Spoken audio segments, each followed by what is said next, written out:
You are now listening to Out of the Blank.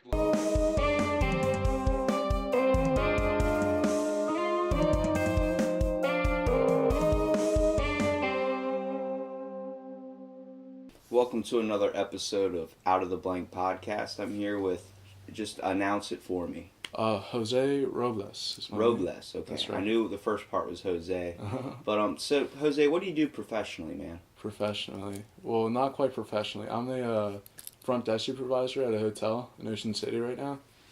But, this will be my first year doing it now. I've been just an assistant there for 2 years now. Do you like the hotel business? Because I work in a hotel, too. So, it's definitely stressful at times, especially when you're super busy. Like, I work in the housekeeping department, so... You know, constantly when we got all these checkouts going out, you have all these like times and demands you have to meet, and it's just overall stress. I think the two most stressful positions really in the hotel business are probably housekeeping and the kitchen. It seems like our kitchen staff gets a new person every week or something because you're in there all jam-packed together. You got no space to move around. Front desk is more like calmer. You can kind of move around a little bit, and you have those rushes obviously with people checking in. Very much so. How do you deal with just the fact of people even, I don't know how to say it, like, just being an asshole to you? Because, like, it's got to happen, dude. You got to have that one guy's like, my bet, like, trying to get a free room or something. You got to be sitting there like, I just want to, you know, curse you out, but I... Well, it really depends on the person, I guess, and how do you handle the situation, and depends on the kind of asshole, too. Because, you know, you got the people that, like, one time, I'm sitting at the front desk, and you know Ocean City has... You know, we get foreign students to come and work in different places. We got them right now from Ecuador. I'm trying to podcast with them, but none of them understand what I'm really saying. And I don't speak Spanish or anything like that to help them out. All right. Well, it was me and one of the foreign students at the front desk. And this guy walks up and he just starts staring at me. And I ask him, can I help you? And he goes, oh, yeah, I just wasn't sure if you spoke English or not. And with that, I really didn't know what to do. I just kind of sat there in shock, and I just went on with the job. I would have been upset, dude. Like, you know, like, yeah, I was born here, man. I know both ethnic. You know what's crazy about that is, though, imagine a white guy being raised by a Spanish woman, and you think that he's just, you're like, it goes in the same scenario. Like, they start, you get a bunch of like Latinos together, and they start speaking Spanish bad about the guy, and he just comes out of nowhere like, hey, que pasa? Like, understands him. You're just like, oh shit. Like, but it's cool that you have like, we have that ethnicity. Me, I'm growing like, you know, all white, so it's like I don't know. I mean, I've had very culturally influenced by family and stuff like that, and culturally influenced from, you know, loving all races and everything like that. Do you find negativity a lot in your job? Not really. A lot of people are really accepting, especially because in where I work, it's a lot of, you know, African American people, a lot of foreign people that come and work. And Same where I work, yeah. And so it's a big mix. A lot of people are just, I mean, perfectly fine with it. They don't see color like that, I guess. Some ways there has been like people that, it tends to be older people that aren't really okay with it all. Like one time this guy, he stopped me just to tell me some Mexican joke that he knew. And it was like an older man that stayed with us. But did he seem like he was doing it on purpose, like, or did he just seem ignorant to what? No, he kind of, I think he was just saying the joke to say it. I don't think he meant really anything offensive by it. He just wanted to say it to me because I happen to be Hispanic. Well, for that, you gotta look at, like, how they were raised. Like, they don't know any better. They're a little bit ignorant. I feel like a little bit of racism will kind of die down a little bit. I mean, it's never gonna fully go away. Yeah. But just the whole, like, once that whole generation and all the older guys kind of kick it, it's gonna get a little bit more open because we're becoming more comfortable as a society, and also being a little bit too sensitive on certain things. Like, a little upset you can't play Johnny Bravo anymore on the TV. But it's cool, man. So where'd you grow up? I actually grew up here in Ocean City. Really? Yeah. So you said I was born here. I was born in Mexico. I was born in Guadalajara, and then I lived there for a year before I moved to Ocean City. So you weren't even really old enough to experience? Not really. Yeah. So from my parents, I grew up speaking Spanish and everything. It wasn't until I got into school that I started learning English and such. And then I was like in the class where you know, foreign language speakers go and you learn English that way.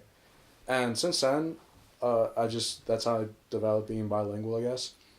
And do you like that? You feel like you have an advantage? I would love to know a second language. I mean, you think working at a hotel, I'm around like Latino people all the time, and I know they talk shit. I mean, if I was them, I'd talk shit too. Someone would understand what I'm saying, but like you can't disguise Robbie in Spanish.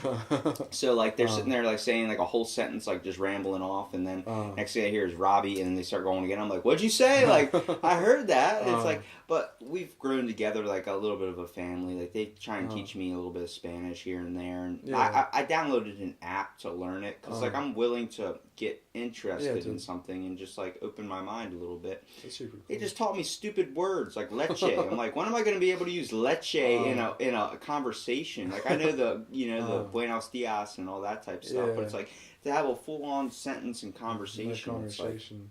It's difficult, and I find myself like when the Russian kids come down, I'm learning more of what they're understanding. Like they were teaching me, I had all of them every day write down 10 words. So I'd come home with like 150 words, and I would they would have the translation written beside it. And like I had this pickup line. So my buddy, his name's we called him Alan, but his name's like Dimitri Ruska. It's like a whole bunch of like 40-letter thing. But he goes and teaches me castroverte. You know what that means? No. Cucumber. All right. So he's like, there you go, there's a word. And I'm like, I'm going to use it in a pickup line. So I walked up to one of the Russian girls. It's like, your skin as smooth as a castroverte. And he just started laughing. And I was like, did I do that right? And then he taught me one, because he, no offense to him, he's a funny guy, but he looks like a parrot, I think. So he taught me Papa Gull, which means parrot. All right. And I'm like, you look like a Papa Gull. And I would just go around and say it. And then we had the one dude in the laundry room that would just sit there and wash linen. He'd teach me all the dirty words. All the stuff you don't want to say in public. All the curse words and all the like the really, really bad stuff. I was like, what? No, stop. Give me words to make a sentence. He goes, oh, if you say this, it means you want a Diet Coke. I'm like, okay. And I walked up and say it. And the girl's like, what? I was like, he did not teach me the right word. See, that's how it is like at the hotel. It's funny because a lot of the people like I think it's from Bulgaria that they're from. They would speak Russian, I believe, and this is one guy specifically. He was always teaching me. He only teaches me dirty words. And whenever he asked me to speak out anything for him, it's always dirty words in Spanish too. So it's just like a little trade-off that we always do. I always say like because they'll talk it on the radio if they're housemen like me. So like.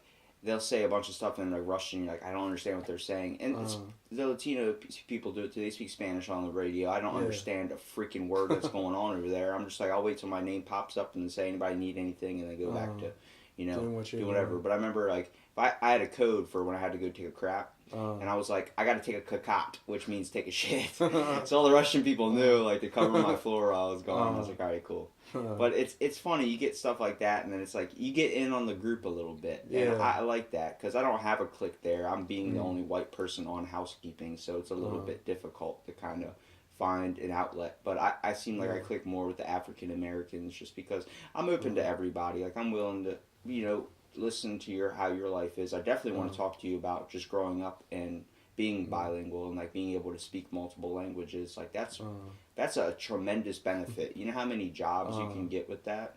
Yeah, it's I mean, I've even used it at the hotel. Like when people don't speak English, they just can't speak it. I've had to talk to them in Spanish and such, and just other jobs I've had to do like that. Our supervisor is from Brazil, and he comes down and speaks like Spanish, because it's apparently similar to Spanish. Portuguese. So they just sit there, and he just translates for a bunch of the English people. Like, all the front desk people are white, so I'm like the only white guy that's not in the, the services. Yeah. And I'm like, it's difficult, because I mean, we have... what do you call it? The tech support? They're all foreign people. It's like, why do we have all white people? Like, you expect them to do the same, have the same capability. But, I mean, I'm comfortable in it. I get to, people leave me alone. I just do my thing. And, I asked one of them, one of them's Carmen. I'm like, hug. And she, goes, no, busy. I'm like, hug. And I won't go away until she gives me a hug. And it's just fun because now they understand. They always give me a hug now. It's like we weren't close like that before. Yeah. And now we're together. I feel like I'm slowly breaking down their little barrier. I know what you mean. That's something too. We've had some people come back recurrently to the hotel that I work at. And so there's this guy that I've worked with ever since I started there. He's come back. This coming year is going to be his 3rd year now too. And when we first started, we were just, good friends. We worked together, I guess, but we never saw each other outside of work and nothing. But it wasn't until the 2nd year when I guess we were both working houseman at that time, so we got a little bit closer. We were talking. He'd always like teach me some stuff from where he was from and all, and we became closer over that time. We ended up hanging out after work and all that. So it was a nice little experience there, but it just really depends on the person. Because a lot more people are more comfortable just, sticking to their own groups kind of. So it's like the people that don't speak English as much always stick to the people that like They eat speak their lunch own together. language. They Yeah, do all that. Yeah, because I understand that. I mean, it's you want to feel comfortable, and it's like Yeah. it's you don't feel comfortable if you got to relearn something from yeah. somebody. It's just going with what you know. Like we have new students that come every year too. It's like that probably with every hotel, but I click with some of them and I don't click with some of them. And my biggest mistake I've ever made is calling the Russian one a Russian kid a Bulgarian or something. They hate each other. They freaking hate. I mean, it's a hate like I don't even know. Like there's like a 1,000-year conflict in there, and like you don't understand. But Russians are scum. I'm like, what? I'm like, I thought you were Russian. No, I'm Bulgarian. And then the Russian guy would be like, they're full of gypsies, man. And I'm like, what? And like this one kid that's like same situation with you, where you've had a guy that you've known for like 3 years that's been coming back. His name is Dragos. He literally looks like me. He's like my brother in Russia. He sends me like messages on Facebook at like 1 o'clock in the morning. I'm like, bruh, it's 1 in the morning.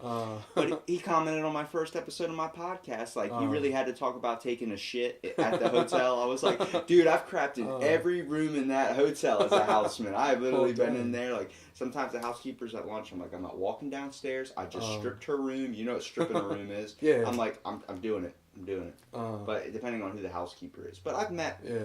You meet insane people there. I mean, like wonderful people with really amazing stories. One of the ladies I worked there with, her name's Dawn. Really, really small. She was my 10th podcast episode. She used to be a professional women's champion arm wrestler. Really? We had someone that was a temp, because we get temporary sometimes, mostly from Salisbury, so they're all like African American. And she came in and she used to tell me about selling crack, and they used to call her Big Sexy, and she's a grandma, and I'm like, what the Wow. Like, it's just, it's a really good, like, if I really recommend working at a hotel if you really enjoy meeting, insanely amazing people. Everyone is amazing in their own way. And it's like the same thing when I asked you about your podcast, or not your podcast, but to be on my podcast. You gave me like I'm not good at interviews. I don't have a story. I'm like, dude, we all have an experience, man. Something that what's going to connect us, and someone's going to hear it out there. Yeah. I know what you mean. And like you understand, there's difficult situations. Like it's really good that your parents like kept the Spanish thing in there. And do they like you speaking English at home, or they want you to strictly speak Spanish? Because I know with some families it's like that. Well, they're bilingual too, except when I kind of speak like a Spanglish. Like it'll go from, I was talking with them in Spanish, and I just switch over just randomly to English, and they really don't mind it. They understand me all the same and such. So it's just kind of like our own little language we developed, I guess. Do you find it weird that like once you learn the words, your brain like connects it? Like it's just like how we're talking now. Like I'm understanding what you're saying, you're understanding what I'm saying, and it's like if I knew Spanish, you could speak Spanish, and bam, I could just understand it like it was nothing. Like it's not even I need to focus on it, but like I feel like I'm pressing the gears in my head just trying to understand if someone speaks a different language to me. Yeah. And that's where definitely I'm ignorant, just learning. I should have definitely taken that at Warwick. I didn't. I was like, I'm going to take HVAC and all this other stuff. I'm like, now I look back on it, I'm like, considering my career field, I definitely should have picked that. Yeah. And yeah, it's just a job to get me done with school and everything like that. Same with you.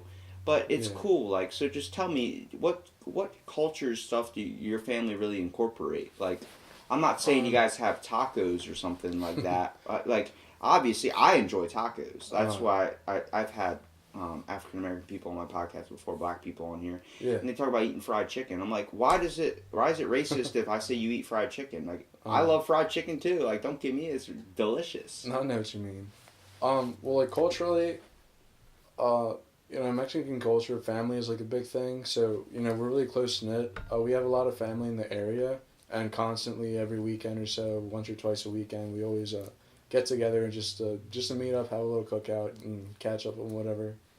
But really, like, food-wise and such, it is what you would think of. Like, every night at home we have, some Mexican dish that my mom prepares.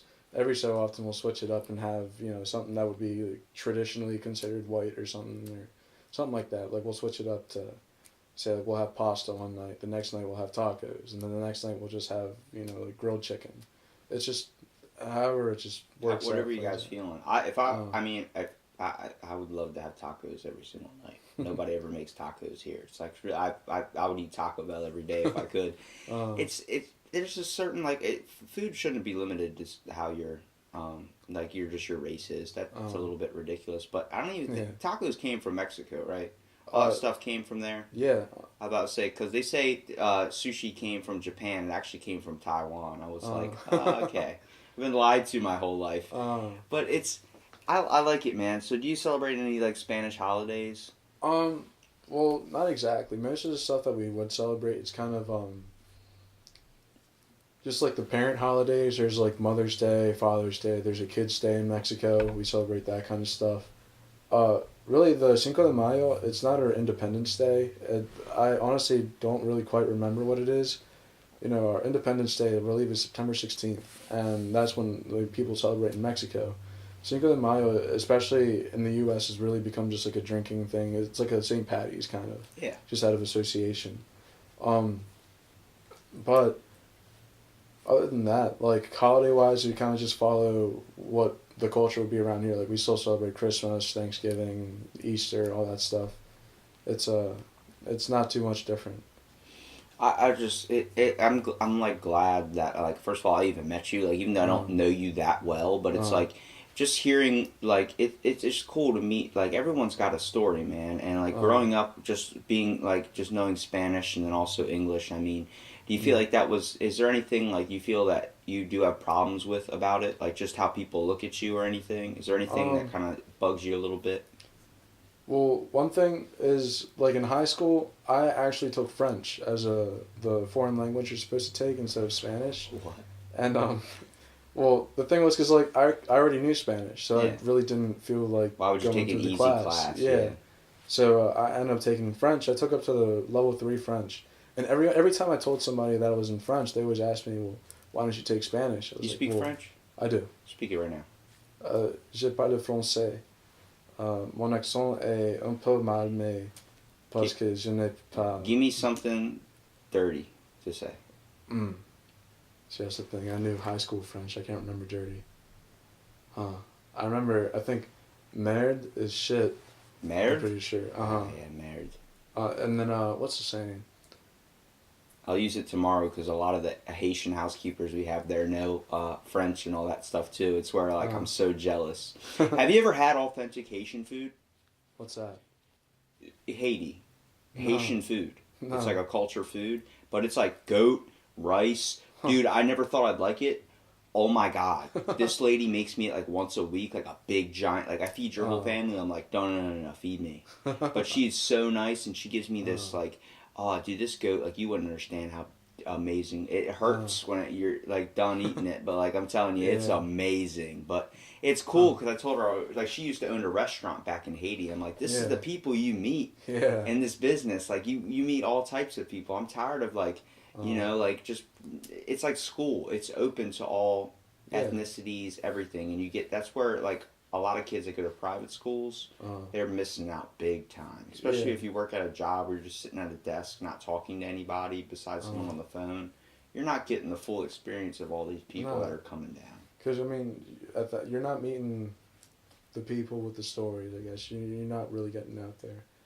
I know, like, private schools can be a lot more sheltered and such. So, like, I know I've heard some people, especially coming from Christian schools, I've worked with some people from there, and they've always asked me about just, like, other dirty stuff or something. They didn't know when, you know, people, when they went to, like, our high school or so would have known just from being there.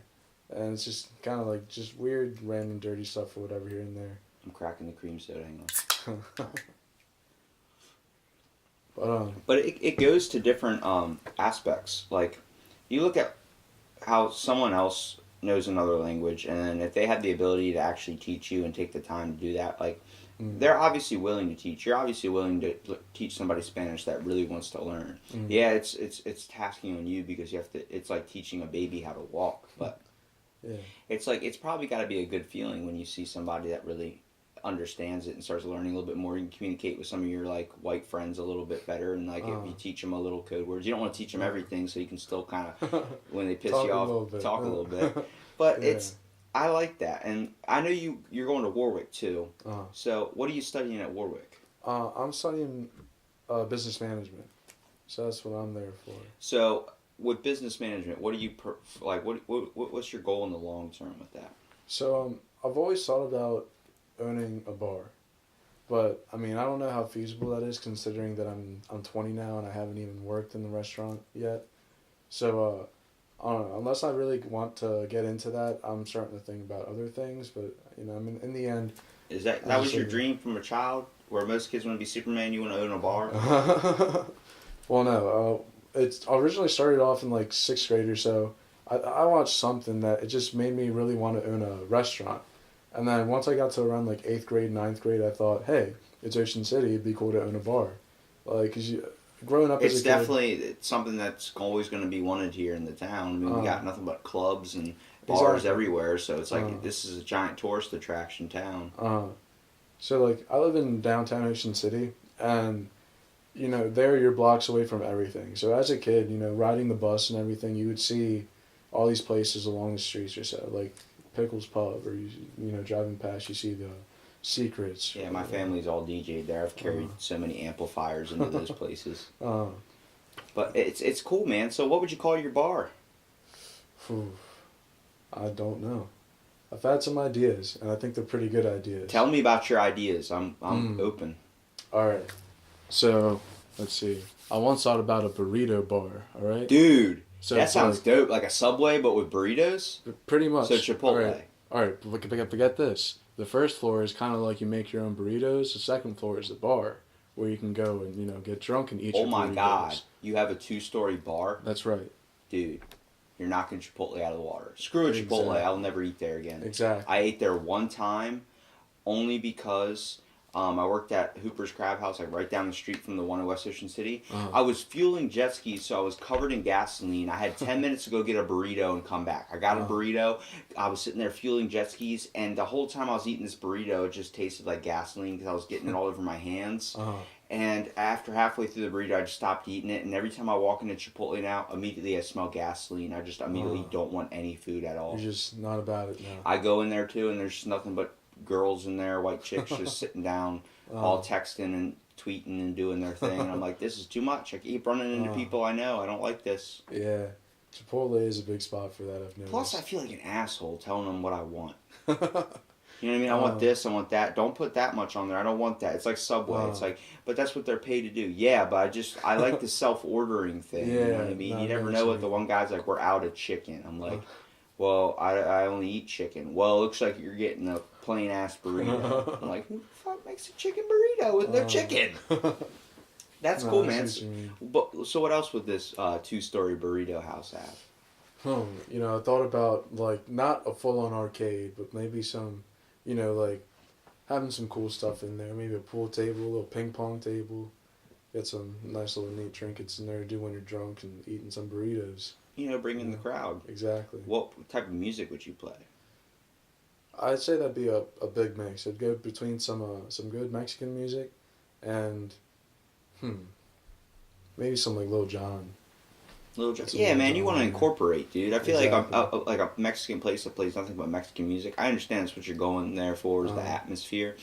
It really upsets me when someone goes, like, I want authentic Mexican food, and they have to go somewhere where the dude's Mexican. Like, there's a bunch of Mexicans working there, or there's a bunch of Chinese people working there if you want Chinese food.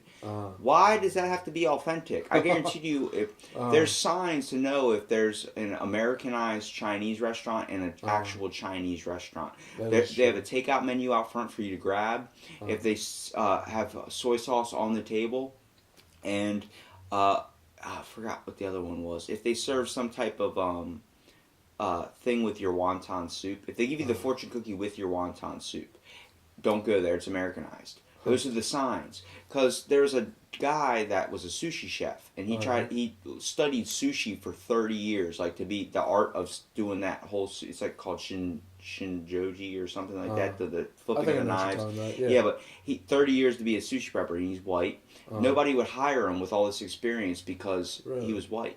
They wanted a Chinese person working there, so people would be like, "That's an authentic." You see a white guy cooking Chinese food for you, like, Yeah. what does he know? Yeah. That guy was family was all Chinese. He was the only white Uh-huh. guy. His dad was white, and it was like you don't even know that aspect of people. Like some people are bilingual and they don't look it. Like there's a Yeah. dude that could be all white and have black parents. Like you don't know. Uh, It just happens. But Dang.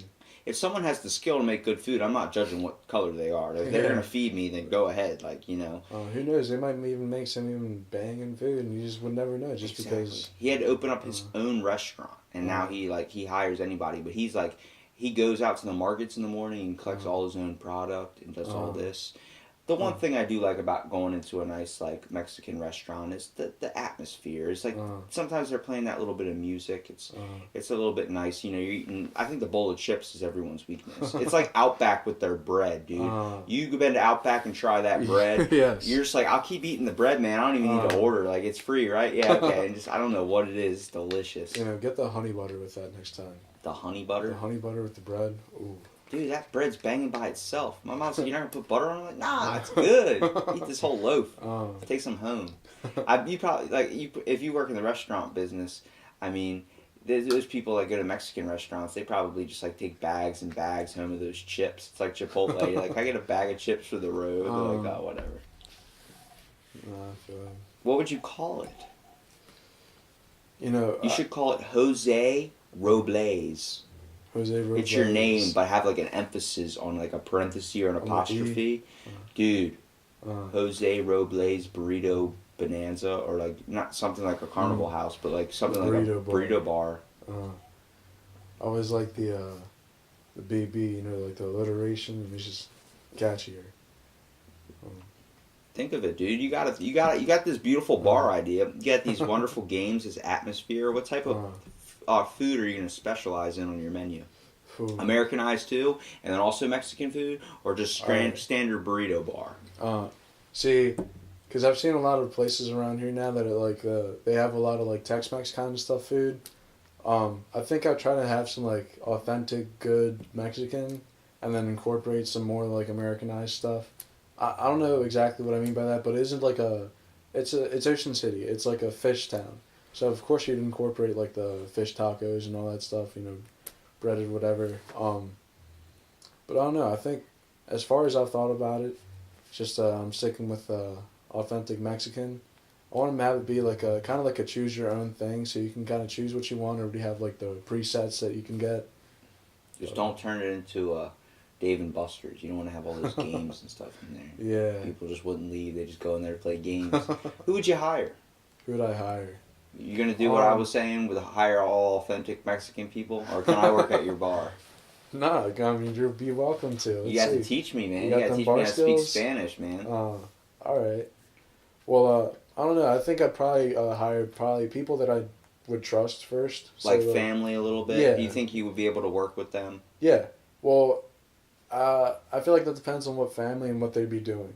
Because obviously everyone's good at their own thing. So like whoever is like best at what they're doing, you try to get them to do what they do. Yeah, you wouldn't have a cook who's like a guy who knows how to like cook and everything be on a waiter or something. Exactly. Like, he's wasting his talents.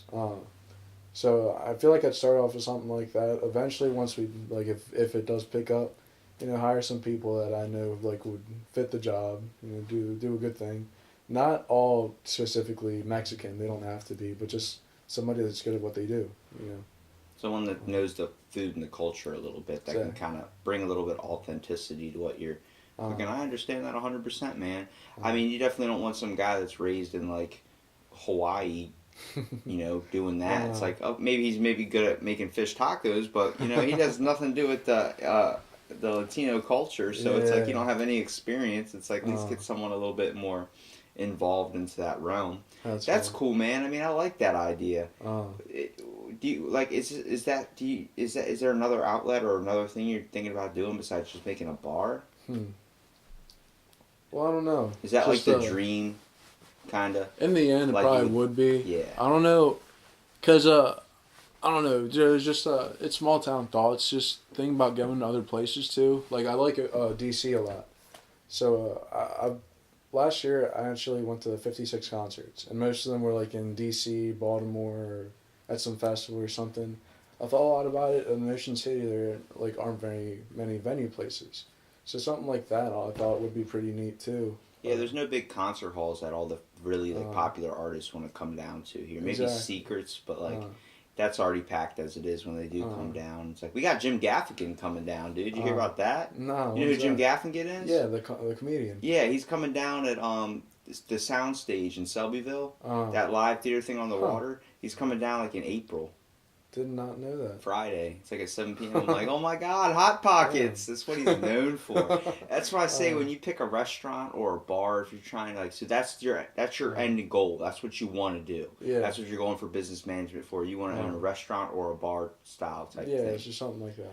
So you want to have obviously a type of food or a certain thing that you stick to. What represents your place? You know, you can't be a McDonald's that serves. They're known for being a fast food, but like Jim Gaffigan's known for the hot pocket bit. We have comedians that go by. They're the adopted comic. They're the black comic. They're the white they're the crazy comic. Everyone has a certain flair or certain style they stick to. And you just gotta really find, once you find your style, like you're saying you want to make like a Mexican like type bar type thing. Yeah. Once you do that and you create your own style for it, I believe the road gets 1,000 times easier onto what you want to really do. The whole process, first of all, would be like finding a building and then going through that, which is definitely a long process, but it's something that you can do. It's not saying it's not. And I mean, I would support you 100% for it, especially let me work there. If I get free food, dude, we're good. You just pay me in tacos or whatever we're making. Let's do it. Tacos every day. Dude, dope, right? What's your favorite Mexican style food? Favorite Mexican style food? You know, a lot of times at family like cookouts and stuff, we make carne asada. It's literally just some beef thrown on the grill. But the way that we cook it, I guess, it's always perfect. It's so tender and juicy. Honestly, that probably is something close to what I'd like. Other than that, tamales. It depends on who it comes from too. Do you know what tamales are? Mm-mm. It's like it's always whatever you want inside of it, wrapped in kind of like it's called masa, and it's like the dough that goes around it, and then you wrap it in a corn husk, I believe it's called, and you cook it like that, and then you just peel it off and eat it whole. I have not eaten yet, so you're making me pretty freaking hungry right now. That sounds amazing. That's what I'm jealous of, is that you look at like Mexican families and like like black families and all these, and like where people say like they're jealous of us or the white person's family. I'm jealous of them, man. They're so close together. They're so in a group. They're so connected, and you don't see that amongst like white people's families. Like there's the small immediate family, but you guys know all your family members. Like, and it's just a giant like party when you like at a park or something. I'm like, this is wonderful. I've sat down to a random person's family's like party or something. It's like one of their like nephew's parties, and it's all Spanish people. I'm the only white person there, and they're like sitting there feeding me. They were more than happy, more than open. That's when I know racism is not a thing.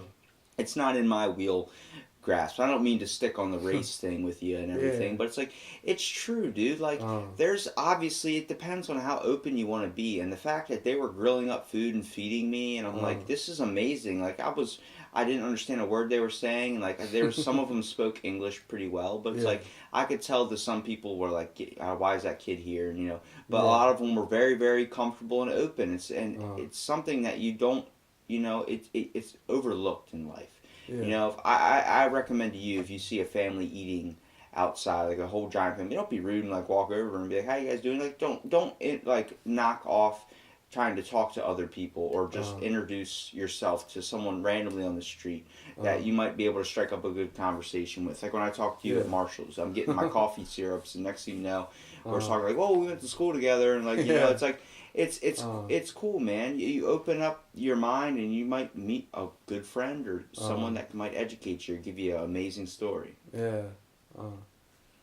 Like as far as I've known, like from my family, we're all very welcoming. So like when we have a big cookout or something, if somebody decides to bring a friend or a girlfriend or something like that, we just treat them as one of the family. No one's like an outsider. You feed them all the same. You talk to them all the same. If you're drinking, you give them a beer all the same. Like, you just don't. It's really a kind of like a really just close knit like community. Like, my grandparents had 12 children, and of those 12 children, each of them had like 2 to 4 kids.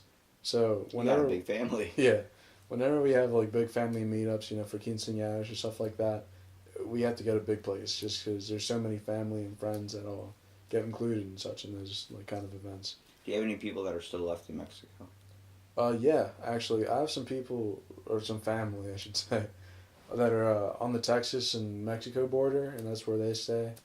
And so every so often we go visit down there. And How's Mexico? I've never been there. Mexico, it very much depends on where you go. There are some places that, it's what you hear on the news. It's like a lot of the bad, dark stuff. But a lot of places are still, beautiful. Like, you go to them, and people are welcoming. Some people might be menacing, but, it's just people not used to somebody else or whatever. Like, one time when I was in Mexico, back where my mother's from, it's a smaller community. It's max of like 400 people live there. And we were at the place called La Plaza, and that's where everyone meets up, some like Friday, Saturday nights.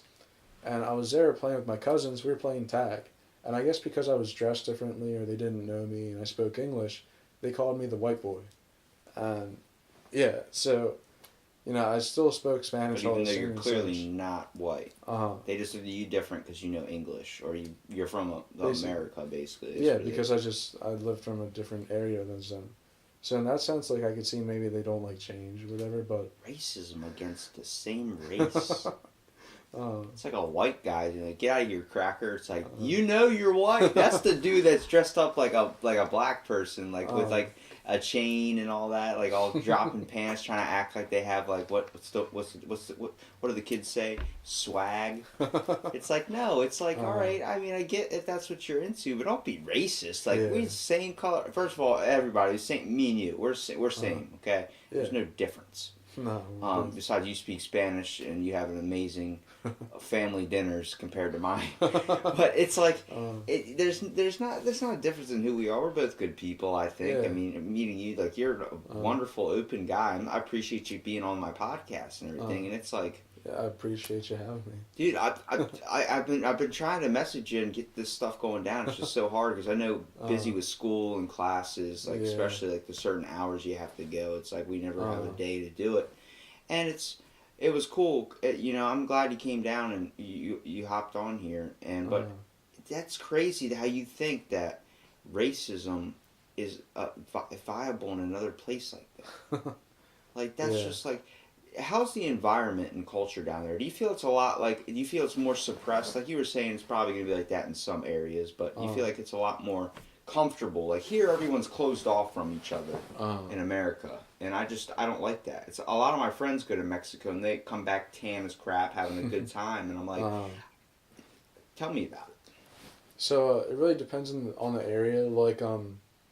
Like, think of it here, like, in the United States. Like, living in a big city or so, you don't really know your neighbors. You're not going to be talking to anybody or such.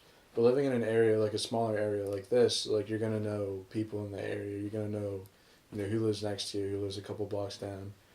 It's just kind of the same in Mexico. Like, where my father lives, it's kind of a bigger city. And there, you obviously are going to know some people around you, whatever. But other than that, it's not, like, as closely knit or whatever. But say where my mother's from, again, there's probably like 400 people tops that live there. Everybody knows everybody in that town. Like that's like that here too. When you have a small town like a population of like 300 or something, everybody knows their neighbor. But you go to China, when they bump into you, like if you see someone that's from China here, and when they bump into you, don't say sorry, and you're like, that guy was rude. That's what they do down there. That's known as like. You don't have to acknowledge that you bumped into someone because they're all crammed like tuna cans, like they're all packed in there. Like their population is so heavy that that's just common knowledge. You don't have to apologize. If you go to Canada, there's so much open space, and so that means a large population, but it's all open. It's like going out in the country. So when they apologize, when they bump into you, and then they give you a donut, you're like, "But I bumped into you." It's like that whole thing.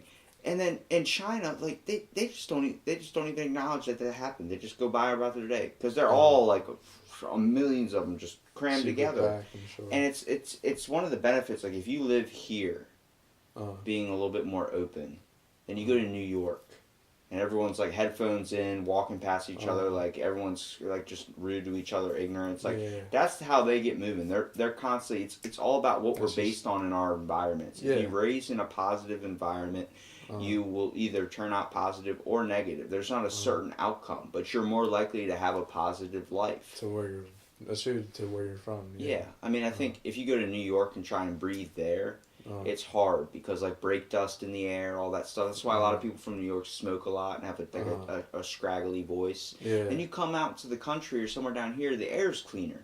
Like you probably noticed it when you went to Mexico. Like why does the air a little bit? It's hotter out, different Very much climate, so. but it's a little bit clearer. And like same thing when I went to Hawaii, like I felt like that's the best place for somebody with asthma. My grandma has that, and that's where she wants to move. Really? Because she was like, she doesn't have to need her inhaler there, but she comes down and lives in Delaware and has to have her inhaler. I'm like, that's just because how we're treating the earth, and people don't even look at that. I'm like, first of all, war's always gonna be a thing. You know, money's always gonna be a problem, so it's gonna run the world, government, all that stuff. But like, there's simple steps of just taking a minute to enjoy nature and taking care of nature a little bit, like planting something, or doing something. It's not difficult, but we just never take the time to do it. I know exactly what you mean. Like living in this area, I feel like I myself can say that I don't really appreciate when I'm around. You know, it's like 5 minutes away, you can go to a beautiful bay and go see just the scenery, or you can just walk down the street and go see the beach. You know, I feel like you don't appreciate as much as you should. So when you do live in like in an area like this that is, I guess like you would say, like cleaner and such, we should appreciate it more, and we should all take initiative to try to protect it and keep it the way it is. And luckily, like Ocean City's done some of that, where clean up after the cigarette butts and all that stuff, and Well, you got to think when those people come, like people that come here are the ones that litter the most. Is the people that are just down here for the summer or down here for like a week or something, they don't care because they don't live there. They don't have to worry about it. And it's like, if you go under the boards at the boardwalk, there's thousands of cigarette butts just from them falling through the cracks. And people throw it right in the sand. Like, it's a good way to get it out and get rid of the problem and move on with the day. It's like, we have all these programs. Like, we have people that go onto the beach at night and, clean it up and make it look nice. And then it gets ruined by day, and they got to do it every single day. And it's like, it's ridiculous. It's like when you drive down the street, you see someone's house looking really, really nice. Their lawn's real nice. They're taking care of it nice. And you go over, same guy doing the same exact thing, taking care of his lawn. But there's people are throwing trash, McDonald's wrappers outside their window, and it's landing on his driveway. We're not taking care of what we're living on. If we can't take care of what we live on, how do we expect to take care of ourselves? Yeah. And how do we expect to take care of the whole problems with just stigmas and everything with conflict with people? It's never going to change if we're living on a crap hole of a place. We got to take care of it. You got that right. And like Mexico, like they're very from what I've like seen and like from documentaries, from snaps from friends, like they all very caring about their environment because they realize they don't have a lot. And it's our whole aspect of we have so much. We were gifted with a good roll of the dice on where we were basically stationed. Yeah. This place, this United States of America has so many valuable resources and stuff that helps us grow. It's like China. They hit the land gold mine. Yeah. Then Africa that has gold and diamonds. You can't eat gold and diamonds. You can't do that. Mexico, there's sand, nothing but sand. There's lush trees in some areas, but it's like most of it's sand, like Africa. Most of it's dirt and sand. You don't have anything to really have sustainable farming, anything of this sort. And like Africa, dangerous animals. Like we got lucky with the roll of the dice. We got a really good roll. And like those places that are less fortunate, you wonder why people go to these countries and help out and try and build, because they understand like you're fresh. You got all the good culture parts. Go there and then try and be how they have, where they've been pushed down, kind of to the dirt, and they're just trying to get by. But they enjoy so much more. Where we take for granted with a bag of chips, eat half of it and throw it out. They would eat the full bag. They would enjoy it because they don't have that there, and they don't have the option to throw away that. Everything needs to be saved. Everything. In Egypt, they would salt. The old use for salt was to freeze your food, basically. It would preserve your food. Yeah. So if you had meats, you would salt your food. Salt was so important. This was the highest trading thing we had, was more than gold. We wanted salt more than anything. Now it's just that thing we have on the table you knock over and someone throws it over their shoulder like a dick. You know, it's ridiculous. I know and what you mean. how far we can come, like there's in Mexico, they are very, very culturally just appreciative of their environment, and they appreciate, like, they're very religious too. Or you're not religious, are you? No, not so much. You don't do like Day of the Dead. Not trying to be racist in that way. I'm just saying, but like, I know someone that's white, spiritualist, and she worships her dead ancestors and stuff like that. Like, I would like to believe that, you know, I'm open to all aspects of religion and everything like that. It's just, I don't know. I like the sense of just family you see from different cultures. Like, everyone takes it a little bit more serious and a little bit more open. Yeah, like, everyone takes it, like, in their own interpretations and however they want to live their lives, you know? Do you feel you're gifted at having a family that's so open and close rather than being closed off? Yeah. It's got to be a burden and a curse, but... Yeah, like, with my parents, I guess because we grew up in very different areas. You know, they grew up in an area where, like, they were out hanging out with their friends, you know, doing hood rat stuff, whatever, when they were like 12 years old. Stuff with your friends. But, you see, like, with my parents, they were really overprotective when we came and lived out here. Like, they, in their minds, their lifestyle that they lived when they were kids, I was going to be doing the same stuff out in Ocean City, even though it's, you know, two very different areas and from where they were raised. So, like, you know, they were really overprotective in the sense that, like, they wouldn't let me walk across just a couple blocks till I was, like, 12, 13 years old. When, like, all my friends were meeting up at the park after school to go play some basketball or something, I couldn't go unless I was with my dad. Or so like, you can really see, like, the drastic changes in what, like, they believe and, you know, what, like, the culture, it's kind of like a culture shock thing. Well, they were probably raised in a little bit of a difficult time in Mexico, so it was like, that's where they were raised, right? And, yeah. So when they came here, they kind of probably thought the same thing. You'd be getting into the same stuff like you were saying, and they just thought the dangers that they faced there that they had to more worry about. They should implement onto you just to make sure you're safe. Exactly. And it's like, you got to it's probably got that hard at the time, like letting them know it's not like that here. It's not like that. You can walk down the street. You can walk to the statue of the Marlin, the fountain, and throw soap in it and do that. I jumped in that one time, dude. There's a video of me jumping in that thing. I was an idiot. That thing was deep as hell. Is it really? Yeah. I jumped in thinking it was going to be like ankle deep. Nah, it was like waist. I was like, whoa. She got my pants all wet. Dang. But it's cool, man. Like, being able to have that freedom to go out of the house and really, like, be able to be your own person. It's formative moments and stuff that parents really got to struggle with, just letting them go out and experience themselves. And it's like I said before, we can take it back to the environment that you're raised in. You wouldn't be able to do that in D.C. You wouldn't be able to do that in Baltimore, to walk down the street with the 12-year-old go. You know, there's an article last year. Parents were pissed off at their neighbors for letting their 7 and 8-year-old kids walk home from the school bus, which is 2 blocks from their house. Like, where are you going? Where are your parents? And the kids are like, we're going home. We just got off the bus. Like, what? Where are your parents? They should be there with you all the time. It's like, no, they trust their kids. They know the route to walk home and go to the park and do all this stuff by themselves. You get a comfortability level with how intelligent your child is. Yeah. That's understandable. And, like, you wouldn't be able to do that in Baltimore, Mexico, because the fears that are out there, the dangers that they face. It's just it's right. Where there's beautiful environment and culture. It's different than here. And if you get comfortable in like a bubble type area where you're like, it's a country, you know, everybody's nice, everybody knows their neighbor, everybody's like that, and then you go out to like somewhere different. That's where you meet the guys trying to shake your hand, and you're walking past them like, I got stuff to do, get out of my way, like, you crazy. It's like blows your mind. Yeah, I know what you mean. Because it's like they lived, everyone lives a different life, but it's like they don't realize like what you've been comfortable with, what you've been brainwashed to think this is normal. Their normal is 100% different. That's right. And you got to open up your eyes to that. And once you do that, if everyone sees that a little bit more, they'll be more understanding of other people's cultures for sure.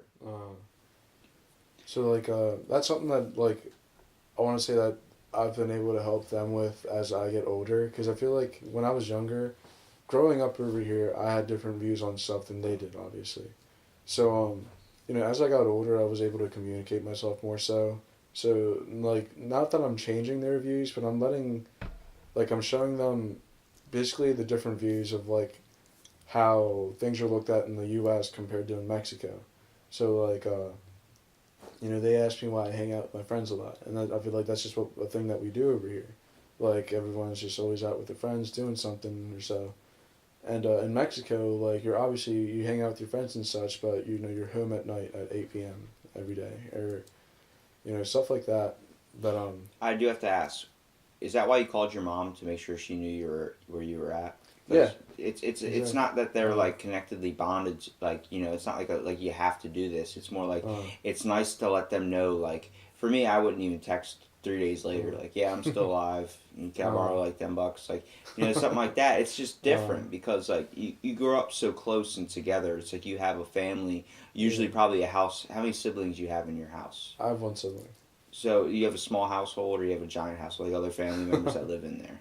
No, it's just us. It's just a small household, 4 people. It's not what I expected at all. But like a lot of them, like where you're connected with your family in a way, like going to barbecues and doing stuff like that. That's something that a lot of people don't experience, having that closeness with their family. And it definitely, when you grow up, you kind of want to do the complete opposite, but you want to still, when you get older and have your own family, incorporate those same values, bring everybody in close together. Of course. But obviously, when you hit your 20s, your 23s, you want to go out and experience the world without feeling like you have a chain wrapped to your foot. But that's true. That chain, you shouldn't look at it like a chain. You should look at it more like a backpack. It's there if it always has your back. You know what I mean? It's your family. Like you're there no matter if you get in a fight. If I get in a fight with my brother, 5 minutes and someone's picking on him or someone's picking on me, we're immediately at each other's back. Like you're messing with my family. This is my blood.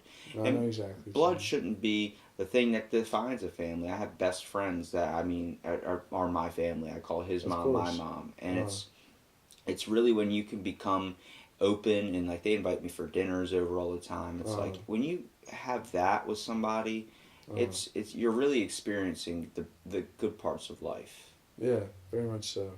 And so, just tell me, do you guys use hot sauce in a lot of your foods? Because I get some of the Mexican people at work call me Mexican because I use so much hot sauce on there, and I'm like, I dump sriracha, anything, all that stuff all over my foods. Tabasco, you're nuts if you think I'm not eating anything with Tabasco on it. Well, you see, here's the thing.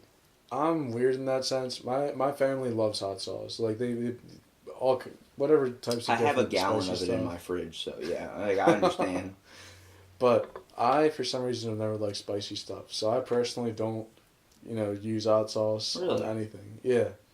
Like, I think it was one moment in my childhood that really just took me off of everything spicy. That's like me and cinnamon. Really? You'd think a white person would like cinnamon. Nah. I hate it. I drank a Fireball whiskey, a full bottle, and it didn't get me drunk until after I finished it. And I was already too late down the hole. I went to the gym for like the first 3 days after the gym. Goodness. Dude, I was running and sweating nothing but spicy nacho Doritos and Fireball. Goodness. So every time I smell cinnamon or anytime I smell French toast, my dad loves French toast, he'd always make it. I get so sick to my stomach, I can't eat breakfast anywhere. I can't do anything. If I smell French toast, I immediately start getting headaches. That cinnamon just gets to you. It's just stuck in my head, and then now like you think like that's the one thing I can never ever have again. And it's like, but I love like cumin. You know what cumin is? Oh yeah, I believe so. Yeah. They put it on like Taco Bell's meat's got to be covered in that because that's what make it taste like Taco Bell, dude. If when I'm eating salads and I'm gonna spice it up, throw a little cumin on that sucker. And that's the cool part, like. The reason I didn't want to be like racist and saying like, do you eat tacos and stuff is because the Mexican housekeepers that are at my work, they bring like taco meals, chicken and stuff they cook from home rather than have like a burger or something. They prefer that. I'm like, I prefer that too, but no one ever makes me You know, I can't. I don't make myself that, and That's right. it's cool. And that, you know, they're a little bit more like where they care about the land a little bit more, like an authentic Mexican person cares and has that cultural raise. They care about their body a little bit more too, eating fruits and knowing the basics of that. Where Americans kind of we treat the place like crap and then treat it like bam, you know. Yeah, it's just whatever goes on there.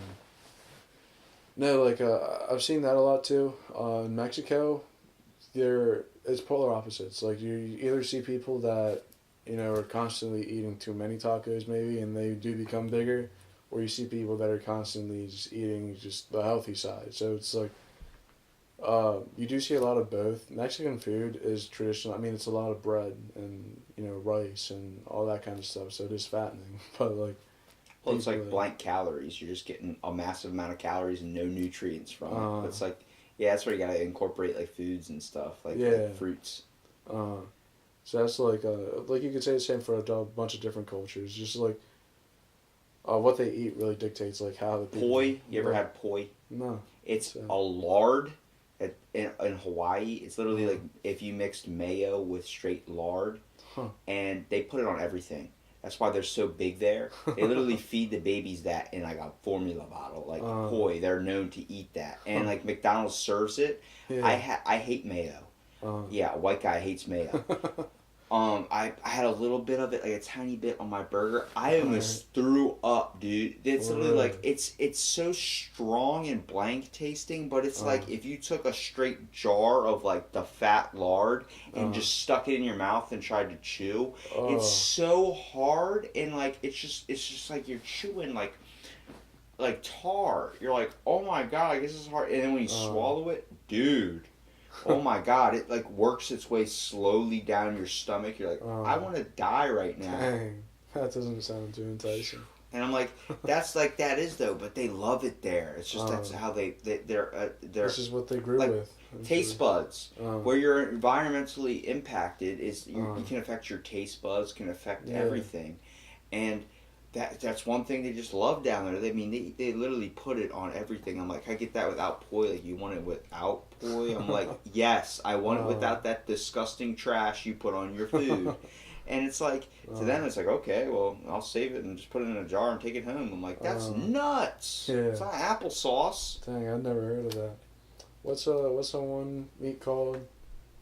Spam, I think. Spam, yeah, that's Hawaiian too. Oh yeah, I thought so. I remember. You want to make a really good food? What's that? Okay, spam asubi. They sell this at gas stations down at like it would be our you know how at 7-Eleven they have taquitos on the roll thing? Yeah. It'd be like that or a hot dog that you would get at the gas station. They serve spam asubi there. What it is, it's a piece of spam on top of like a rice like in the shape of the spam, so it looks like a cake kinda. And they just wrap one seaweed wrap around it.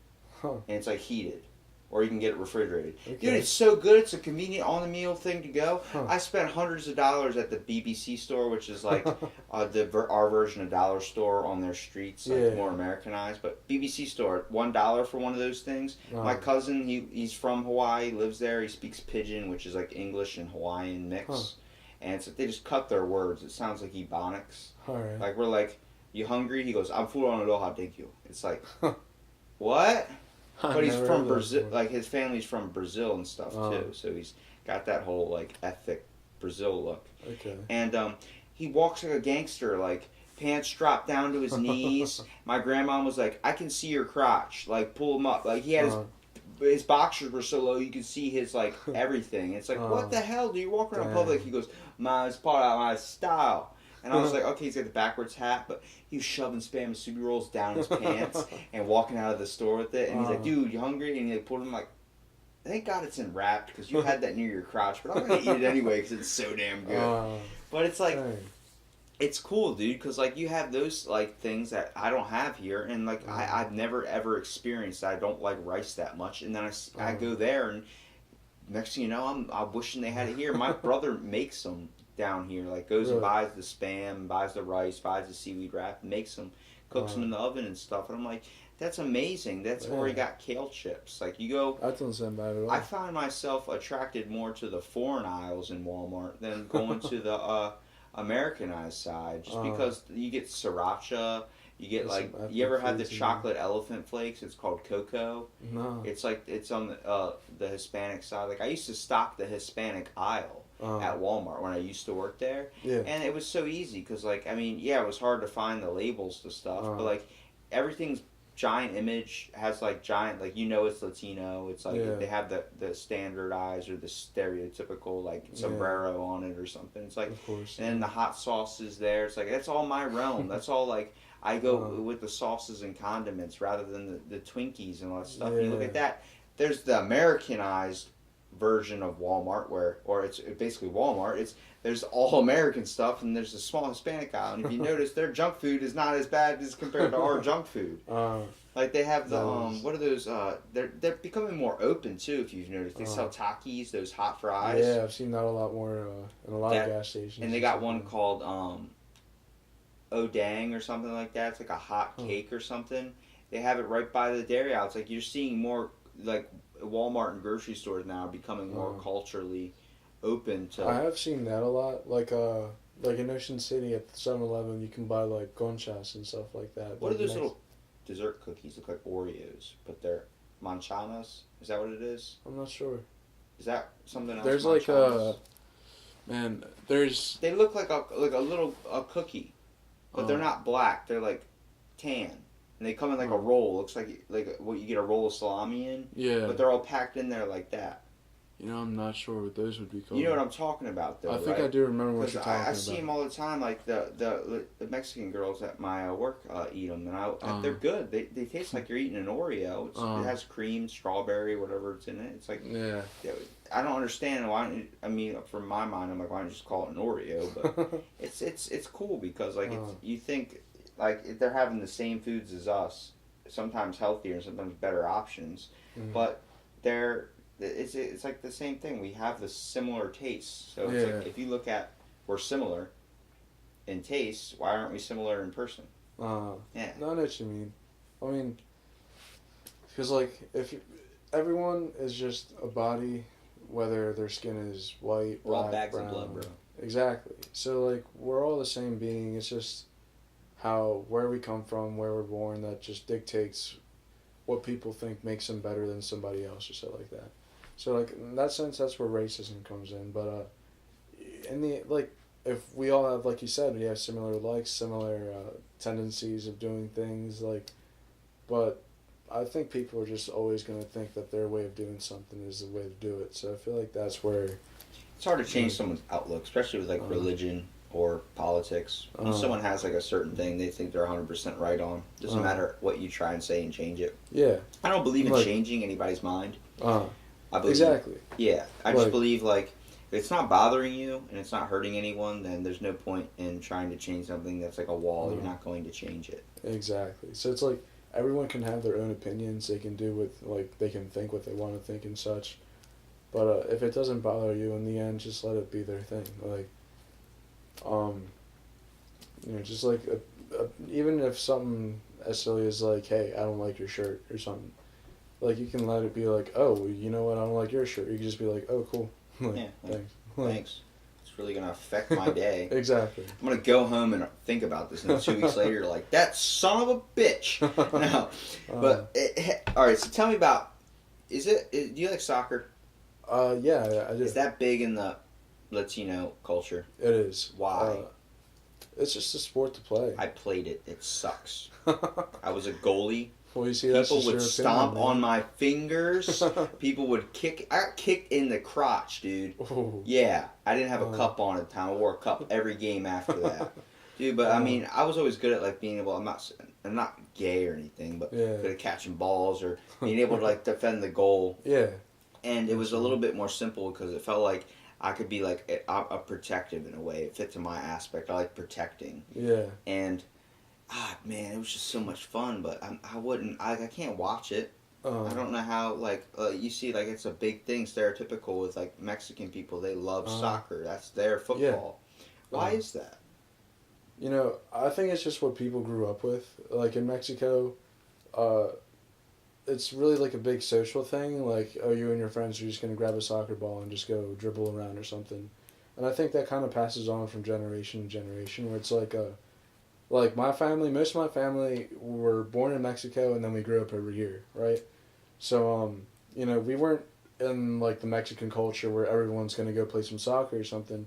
But our parents still like put the idea in our heads, and like every time that we hung out or something, we'd had a soccer ball and we all played and such together. I have cousins now that are like, they're been playing like internationally and stuff, and it just all started from like an interest when we were little kids. So I think it's just like, You have cousins that play internationally? yeah. Well, he played for a travel team. He ended up going to Italy to play, but Soccer's big there too. yeah, exactly. And Romania. Uh, You know why I think that is? what's that? The environment. The land. Until Mexico's like sand and like that type of like dirt and stuff. You can't Yeah. tackle somebody on that. You can't play football on that. Uh, You don't have luscious green grass to land on. You're landing on hard ass rocks. well, it all depends on where you go. Like in front of my grandmother's house and by the border where my parents are, where my dad's from, I'd say. Her front yard is basically a huge field, and it's got two big goalposts. But I mean, that's like the only one that you're finding in that like entire city.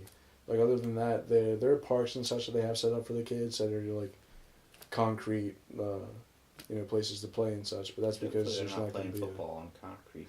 No, they're playing. That shit would hurt. Hey, you broke my collarbone. You should have catched the ball. I want to hit you. I really like. It's cool because, you see everyone's got their cliques in high school. There's the obvious social groups. It's there. There's the rednecks. There's the white people. There's like all the gamers. There's all these different. The Mexican people. Black people. Whatever you want. And it's really hard to be that person that takes the step to first of all try and click into a whole other group. Like be the white guy in the Mexican group or be the white guy in the black group. Mostly because they're not open to it. But you'll find some of them are. Like someone like you would definitely be open to me joining their group, and then you know some people that wouldn't be open to it at all. Yeah. Just because it's not that they're accepting to change, or do you think that they might be just afraid of it?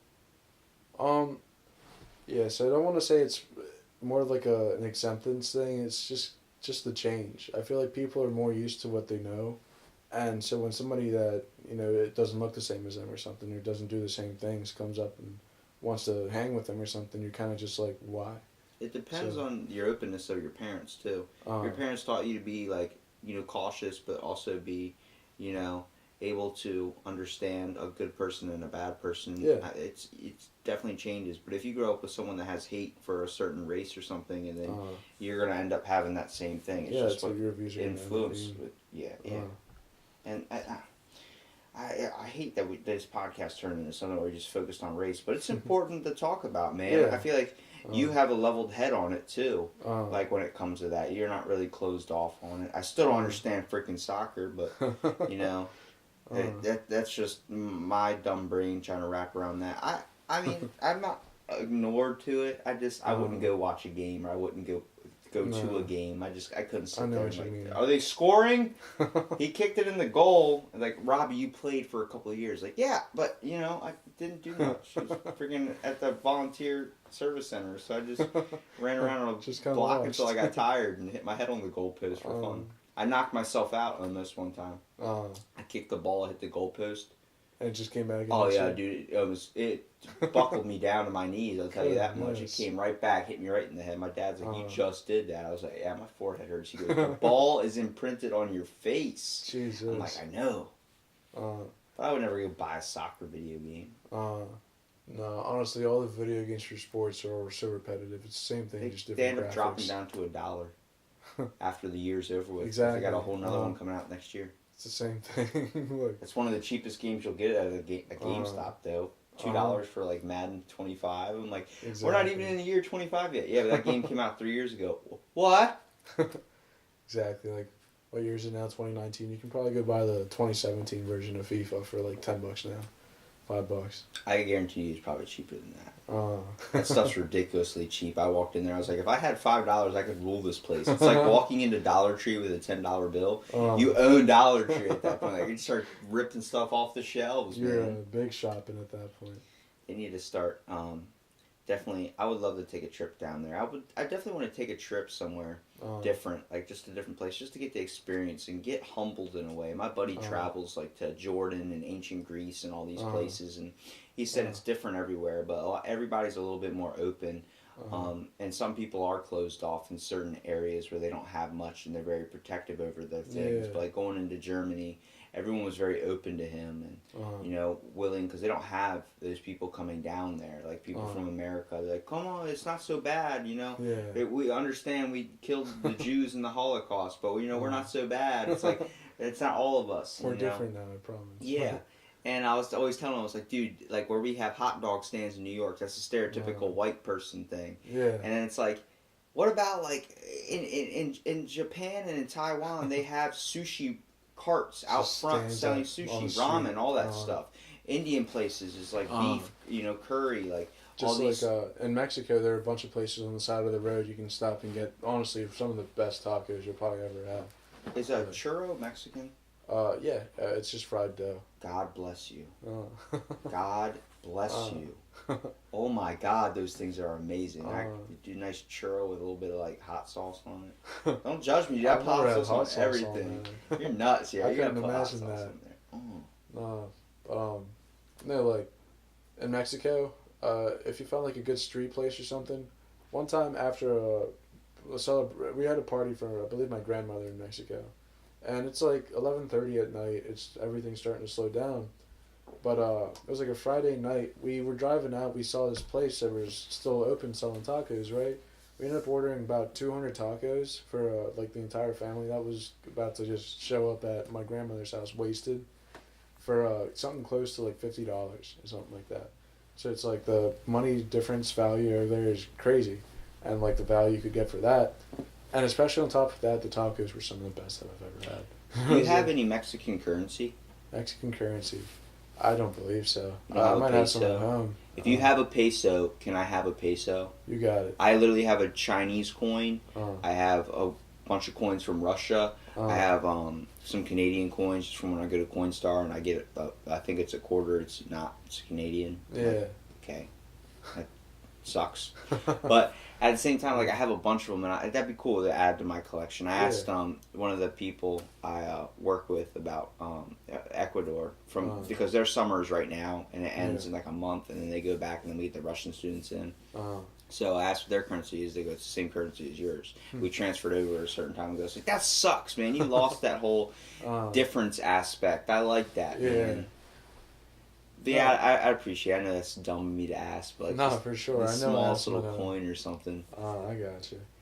I just enjoy it because like I'm not closed off. I'm open to everything, and I find beauty in like everything, man. Everything. Something's interested in, whatever you're interested in, whatever topics you're good about, whatever you know a lot about. I like hearing it. I like it. Everyone's a book, and it's cool to listen to it and.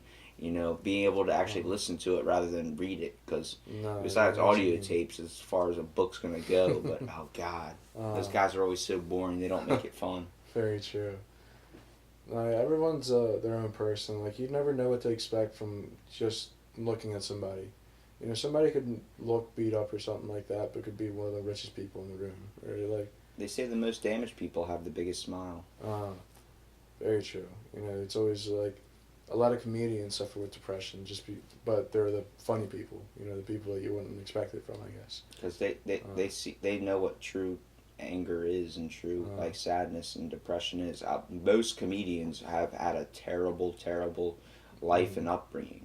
That's what makes strong actors too. Being able to display, like, once you know what that emotion is like and that feeling is like, you can display it. You can get back to that zone again, and that creates that was a formative moment, and that was something that they can use for their advantage in life, in their career and everything like that. You just got to find, like, what are you able to do with what your knowledge base on what food wise, and like what you're learning from school and business, to be able to pursue your dream of owning a restaurant or a burrito bar. It's like you got to chase it down, man. I believe in you, dude. Always know I'm going to be that person that's going to work there if you get it going. I'm telling you. All right, you got I will be that front person that will be not speaking Spanish properly, but just giving everybody shots. Sweet. That sounds like a plan to me. So the one thing I do want to wrap up on is you worked at Marshalls. That's right. Okay. Give me some of the secrets to dirty stuff from Marshalls. Secrets of dirty stuff. Stuff that you like felt like was not right, or stuff you'd mark down and save for yourself. Because GameStop does that. I know you guys do. I know probably every store does that. But like, is there anything like that you kind of like scam people or used to scam people on, or anything bad? I guess you would say that you could just throw out without really getting yourself incriminated. Because I doubt anybody from Marshalls listens to this. Well, nothing that we really scam people on. Some things I can say, and I feel like it works with like everyone that works in retail. Sometimes if somebody asks a question on something, we'll kind of try to leave it at, just a question. So it's like if somebody needs help with finding a pair of shoes or finding a certain size shirt or something, we'll help them out. But if we can't find it within the first couple of something, we'll be like, we have something that we need to do or something like that. Yeah, it's common. Yeah. You don't want to waste all your time trying to find this one thing. Exactly. So, sometimes we would do that. I joined right before the holidays started, and I got to see when all the big stuff came in, like before it was put out on the floor. So everyone, was saying, all right, like I'm putting this item on hold or something, I'm putting that item on hold, and they'd keep it for themselves before it was even able to be put on the floor. The benefits of working at a store. Exactly. Like, I used to work at PacSun as well when they were here, and the same thing would be there. Like Dude, when they closed, I stocked up on chino pants, dude. I bought like 8 pairs of different colored chinos for like $3 each, and like hats for like $2. I was like, yo! Yeah, stuff got crazy cheap. Oh, that was nuts. They're doing that down here with the Family Dollar, the one by Whiskers. I don't know if you know where that is, but it's 20% off everything right now because they're closing down. Huh. So it's like you get everything 20% off, so that's ridiculous. I'm That's definitely crazy. going to go there and buy a couple $1 roll of toilet papers. Stock up on some candy or something. Yeah, right? They always have that stuff discounted, man. That's the one thing they shit's expired. Except the Werther's, those hard-ass candies. Yeah. The ones my grandma buys. Like, if they're ever discounted, I'm like, they're never discounted because no one eats them, and first of all, they're hard as crap and they last forever. They can go through a nuclear holocaust. And still be just fine. What else can you tell me about Marshalls besides just saving stuff for yourself, you greedy people? No, I'm not sure. Something I can't say, or not that, but I can say it's like I guess it just might be my opinion. I feel like people need to work in retail at least a month, like in sometime in their lives, just because a lot of people don't realize how annoying it is to pick up somebody's shirts after they just toss them all over the place or something like that. So I feel like once you work in retail, you treat the people working there with a different respect, I guess. So it's like once you go through the issue of having to clean up somebody's mess, you don't leave a mess yourself, I guarantee you, if you stayed at a hotel, you'd treat it with a lot more respect because you know what it's like to clean up that. That's right. Like we just had the cheerleaders come down, and they were grabbing bags of Doritos, just throwing it all over the hallway, chips everywhere. I was vacuuming up all this stuff. I was like, but I will straight up tell you, like, hey, what are you doing? What are you doing? Where's your mom? Where's she at? Why are you doing this to me? Exactly. You make my day hard. It's like once they work in that business and they have to do it themselves. It's the same thing when you work at a restaurant. My brother and like some of my family members have worked at a restaurant. Big. Can you make this? But if it's this too much for the chef, don't have to do it. You don't have to go. He doesn't have to go out of his way. Yeah. It's like they understand the whole thing. When someone else that's never worked in a restaurant business and owns their own company would just be like, yeah, I want this done. Make sure a chef does it right. And it's like. You can't understand someone's view and what they're going through unless you've been through it yourself. And sometimes you can't understand what that's like, especially with their life and family. But when it comes to their work, if you worked in that industry, you know what it's like. You've gotten the aspects of working there. Very much so. And it just simple stuff like that, or just being open and more understanding, really sets the bar for everybody. Yeah. Well, Jose, I appreciate you being on this podcast. All right, Ravi. And are we going to do this burrito house thing? For sure. I'm going to fund you if I get rich one day. If I win the lottery, I'm going to give you everything just to... We're building this burrito barn. Jose Robles Burrito Bazet. There we go. Bam, son. I love that one. It's decided. All right, man. We'll have you on again soon. All right. Thanks for having me.